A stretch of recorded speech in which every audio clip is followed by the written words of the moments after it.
Bonjour à tous, merci de m'avoir associé à cette session. Donc, je n'ai pas de conflit d'intérêt à déclarer et je vais passer au cas. Donc, je vous présente Madame AA, qui est âgée de 54 ans, qui est ménopausée, qui est suivie pour un carcinome canélaire infiltrant du sein droit qui est triple nec, classé T2M, N1, MX. Elle a eu une cure d'épirubicine en ville, suite à laquelle elle a présenté une détresse respiratoire aiguë, nécessitant son hospitalisation aux urgences de Benarous. Donc, elle a été adressée au service de carcinologie de l'Ariana pour complément de prise en charge. Elle nous a été ensuite adressée en juin 2024 pour une consultation de cardio-oncologie. Donc, la patiente rapportait une dyspnée stade 2 de la NYHA. Elle était apyrétique, ses conjonctives étaient pâles. Elle était stable sur le plan hémodynamique. Elle saturait correctement à l'air ambiant. Elle avait un roulement diastolique au foyer mitral à l'auscultation cardiaque. Et il n'y avait pas de signe d'insuffisance cardiaque droite. À la biologie, elle avait une anémie hypochromicrocytaire. Elle avait une bonne fonction rénale. Il n'y avait pas de troubles ioniques. Il n'y avait pas de syndrome inflammatoire biologique. Ses troponines étaient négatives. Son bilan phosphocalcique était correct. Elle avait une hémoglobine glyquée à 5,3. Elle avait un bilan lipidique correct. Donc, son ECG, il n'y avait rien de particulier.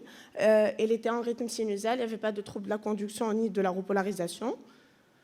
Donc, on a complété par une ETT qui a mis en évidence une masse hyperéchogène qui dépendait de la commissure antérolatérale, qui débordait sur les cordages. Elle mesurait 1,9 cm et elle était probablement d'allure calcifiée.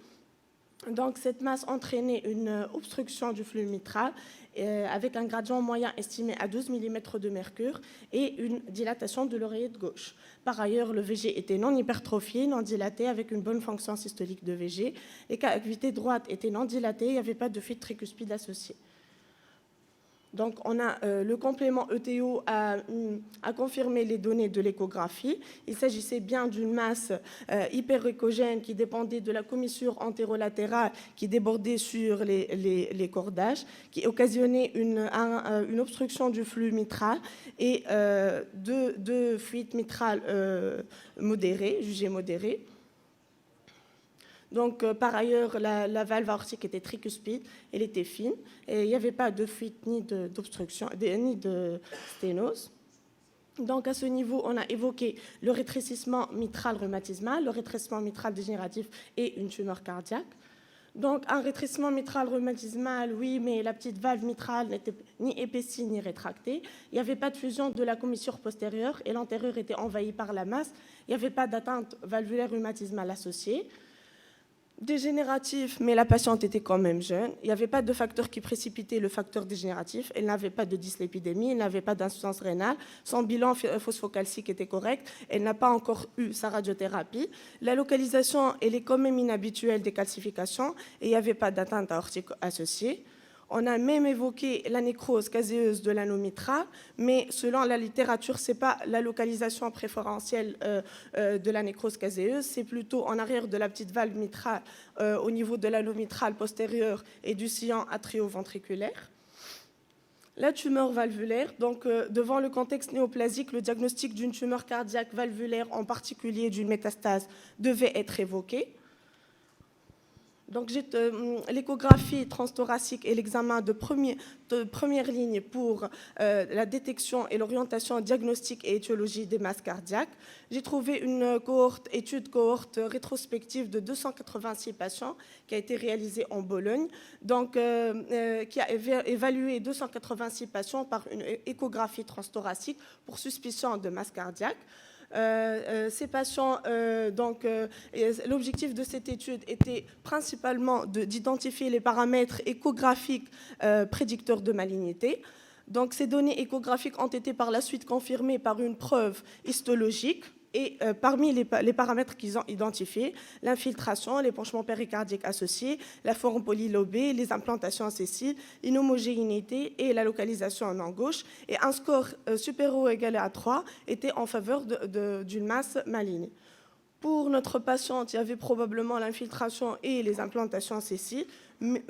À ce niveau, c'est classé bénin. Mais est-ce que l'écho suffira pour retenir ces différents diagnostics ? Bien sûr que non, on a besoin d'une démarche diagnostique en multimodal.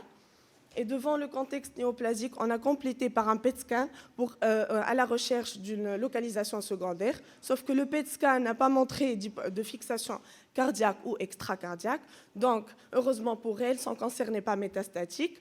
Et on a éliminé a priori une métastase cardiaque, mais il faut tout de même caractériser la masse par une imagerie en coupe, d'où l'indication de l'IRM cardiaque.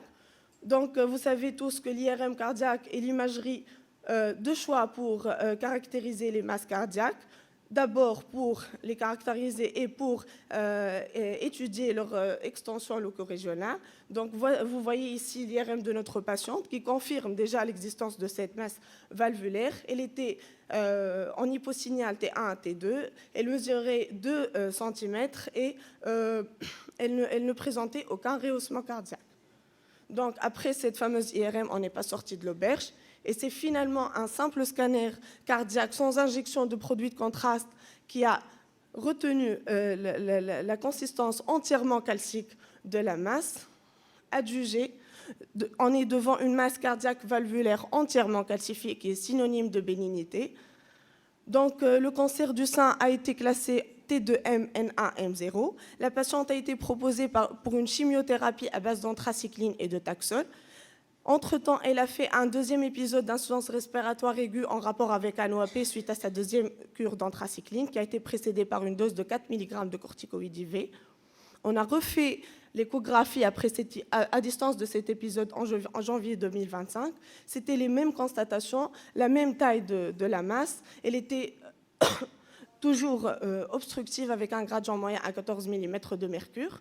Donc, pour récapituler, on est devant une calcification de la valve mitrale, occasionnant un rétrécissement mitral symptomatique de dyspnée stade 2 et de 2 épisodes d'OAP chez une patiente de 54 ans qui est suivie pour un carcinome canalaire infiltrant du sein droit, classé T2N-M1, N1M0, pour lequel elle a eu 4 cures d'anthracycline plus 12 cures de taxol et actuellement proposée pour mastectomie et radiothérapie post-opératoire.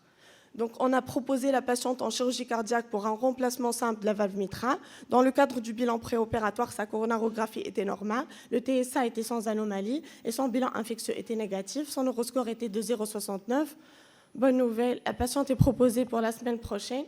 On aura les données chirurgicaux et anapathes. Merci.